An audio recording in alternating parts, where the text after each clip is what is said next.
Hello, everyone. Hey guys, on today's podcast, we are going to be talking about simplifying your domestic discipline, making it a little more streamlined, just not overcomplicating things. Before we get into that topic, if you are not already, please subscribe, like this video, leave it a comment. All of those things really do help us out. And if you want to support the channel further, as well as get bonus content and access to our Discord server, a link to our Patreon is down below. So, simplifying your system, simplifying domestic discipline, it's all about finding what works for you and then just going with that. I have seen a lot online lately of people trying to kind of reinvent the wheel. That's always helpful. No, it's funny that you use that expression, reinvent the wheel, because that's something that I think that we do a lot in our everyday lives with everything. But sometimes it's better just to kind of look and say, hey, the wheel is actually a really, really good invention. Let's stick with that, metaphorically. Yeah, and so I've seen a lot of people try to think of alternative punishments and alternative rules, or people arbitrarily assigning tasks and rules.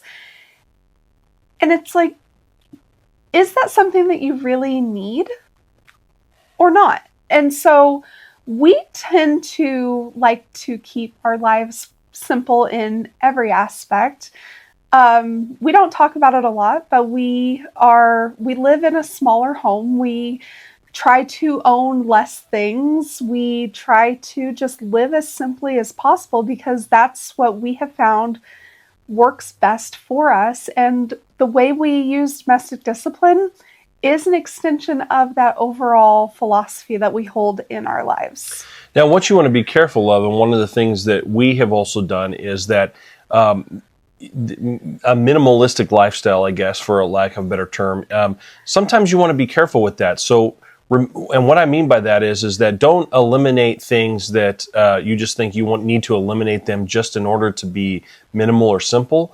We still keep systems and we still use tools, for example, that we think will benefit our relationship, that maybe somebody who's a quote unquote minimalist or a simple person may say, well, why do you still have that tool, or why do you still use that?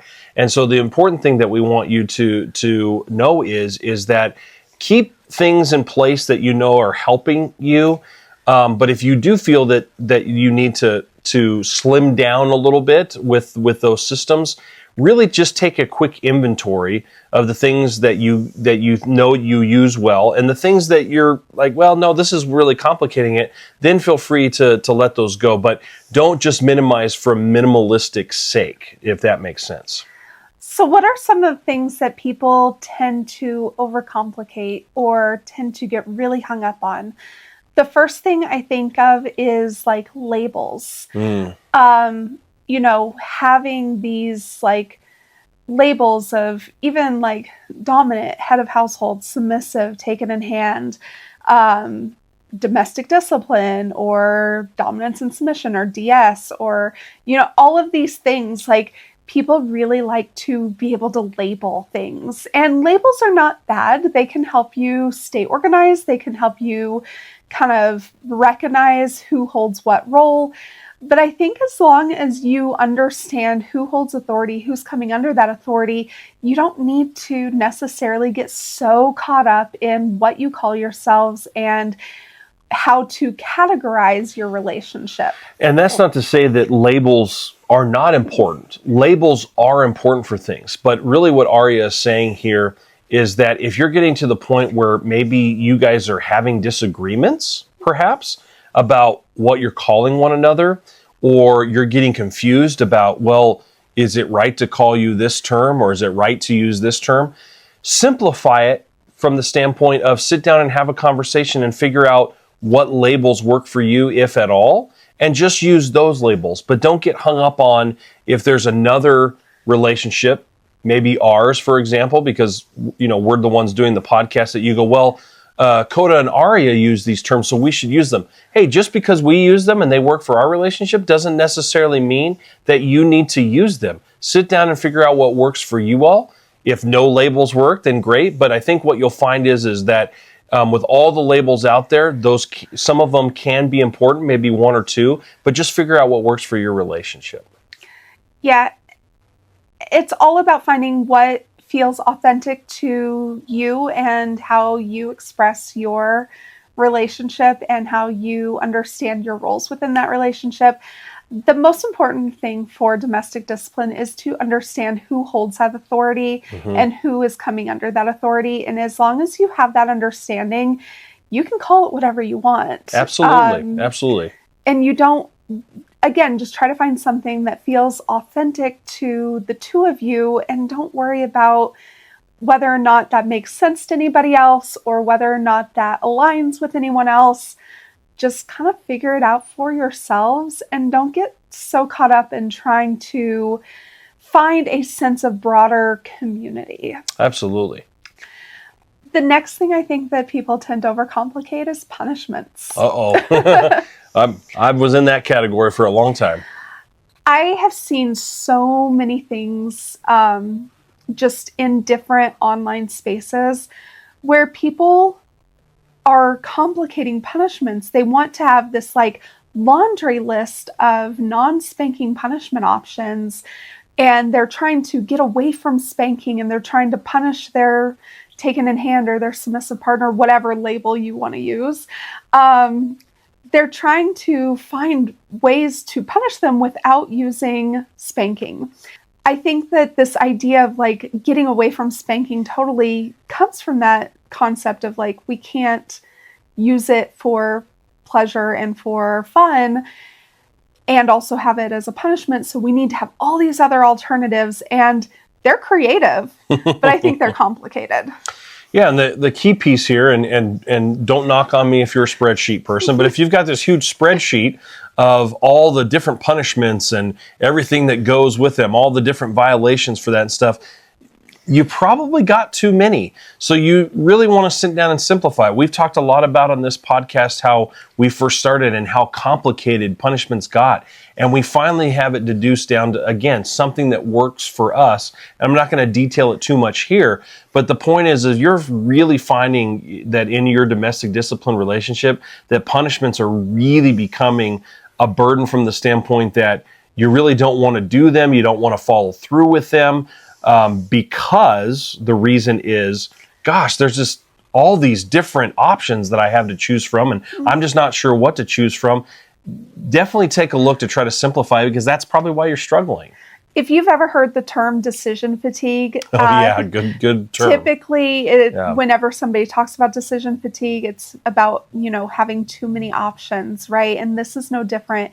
If you have like way too many options, it could be a situation of decision fatigue in trying to decide what's the most appropriate action. Now, that's not to say that you shouldn't have any non-spanking punishment options, because there will be times where you need to pull a non-spanking punishment option out because of life circumstances, maybe illness, maybe, if the head of household is sick and he wants a way to kind of offer a consequence to his taken in hand that's not something, and he can't necessarily conduct a spanking at that point. Maybe he's traveling for work, he's out of town. Whatever the case may be, there will be times where you need to maybe be more quiet. Maybe you have house guests or a roommate situation or kids or whatever the case may be, and you need to be able to have that punishment happen immediately, but you can't do a spanking. So you want to have a few options, but don't overwhelm yourself and don't try to get like super creative. Also, be careful where you're pulling ideas from, because a lot of ideas do come from more of like, in BDSM, there's like degradation and humiliation that's used for punishment a lot in those contexts. And that may not work for you. It definitely would not work for me. That's a hard limit for myself. For both of us. Yeah, for both of us. And so be careful about where you're finding ideas and what you bring to your spouse as a potential punishment option. Yeah, and so the key piece of advice here is, if you're really feeling overwhelmed by that, take another look, simplify it down, and then maybe go to your spouse with it, or sit down together and really take a look at everything that you're doing and say, how can we make it to where punishment is one? Here's what you want punishment to be. Number one, have it be effective. And number two, have it be not overwhelming. As Aria was saying earlier, not having so many options, like when you go to the shampoo aisle, that you don't want happening in your domestic discipline relationship. And also, I just want to encourage you, like, if spanking works and you have no situation or circumstance that prevents you from using spanking as your primary, if not your only punishment option, that's okay. Absolutely. Absolutely. You don't need to feel this pressure to create a list of options. Absolutely not. Yeah, especially if it's working for you, right? If it's working for you, don't monkey with success, okay? If you're having success, don't change it just because maybe we told you to maybe have some more options. No. If that's working for your relationship, like Aria said, don't touch it. I would still brainstorm and think about maybe one or two other options, just so that if there is that situation of, illness or traveling or whatever the case may be, that you need to pull from a non-spanking option.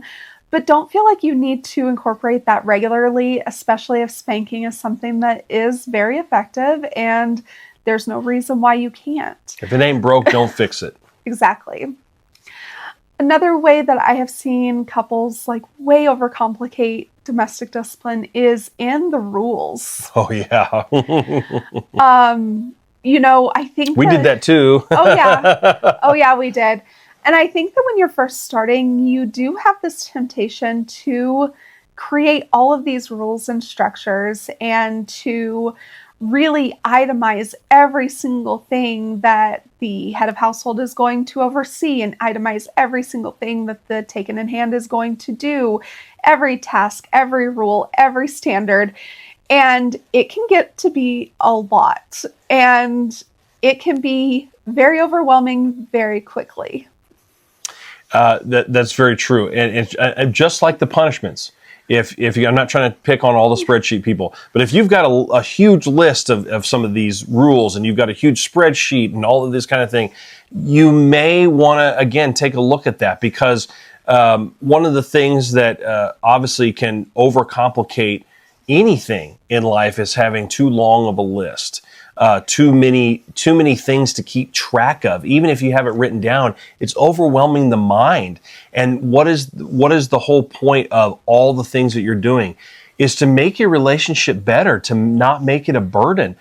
All of these things, including a long list of rules, all it does is make you go, man, I just don't want to do this. I don't want to put in the time and the effort that it takes, as opposed to if you simplify that list, it will make you want to put the time and effort into your relationship, and your relationship will actually feel like, wow, we're benefiting from this, not being dragged down. Because again, that's the whole reason that hopefully you wanted to do a domestic discipline relationship, is to make your relationship better, not overcomplicate it and make it worse. Exactly. And I know that when we first started, we did create that laundry list of tasks.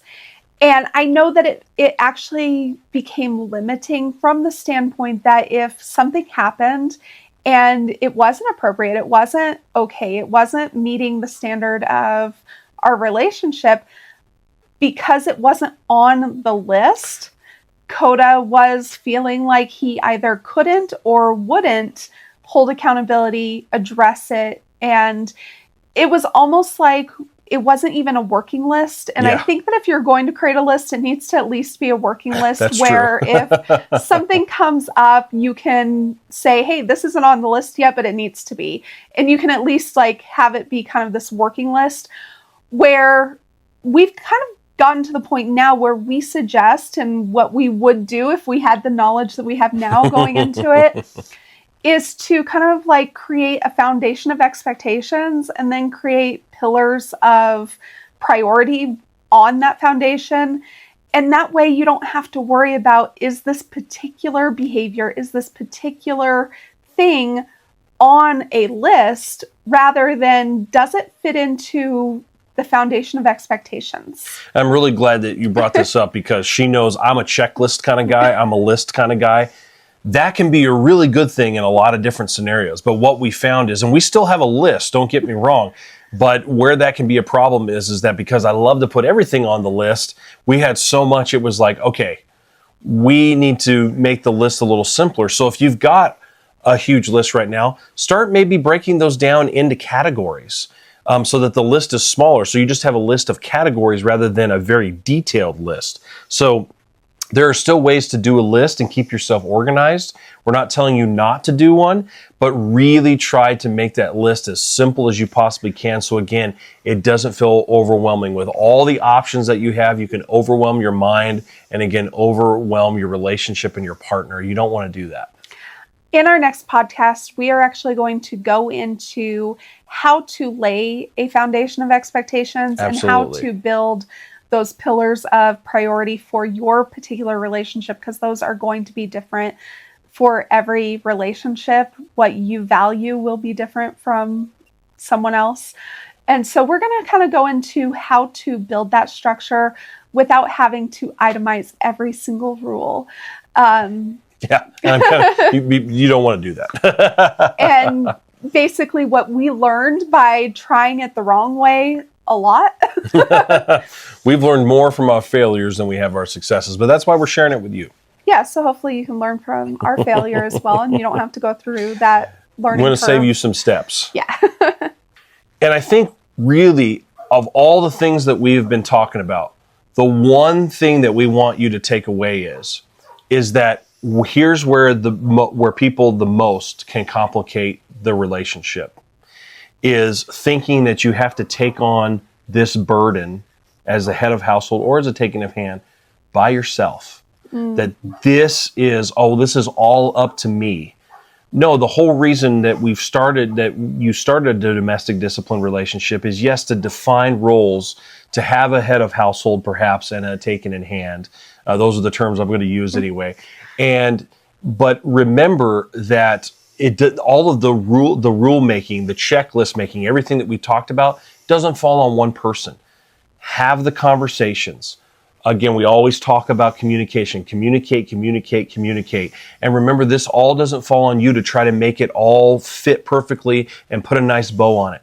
Have the conversations. Be willing to tweak and constantly change things to make it simple, to make it good for your relationship, but realize you're not alone in it. But that's where you can really complicate it and say, no, I need to take on the burden for my partner so that they don't have to worry about it. No, let them in on the process, because you never know how they'll help you simplify it.